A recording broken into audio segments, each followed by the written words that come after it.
the Speaker of the House today say publicly in an interview that Russia did not affect the outcome of this election. Do you think that's a fair thing to say? Is that something that can even be known given the intelligence that has been out there? I was not able to listen to the entirety of the testimony, so I'm relying on you to provide the context for what was said.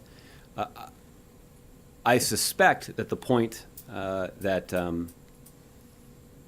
was being made is simply the idea that the intelligence community has concluded that Russia did not succeed in tampering with voting rolls in a way that would interfere with the ability of people to cast a ballot and have it counted. So from that standpoint, there's no evidence that the vote tally was manipulated. For the broader political impact of the hack and leak strategy that the Russians implemented, this is a strategy that obviously had a negative effect on the Democratic candidate for president.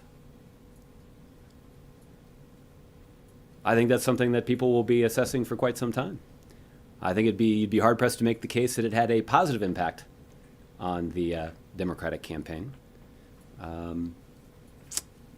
But ultimately, how much of an impact it had, I think is something that will be subject to debate for quite some time.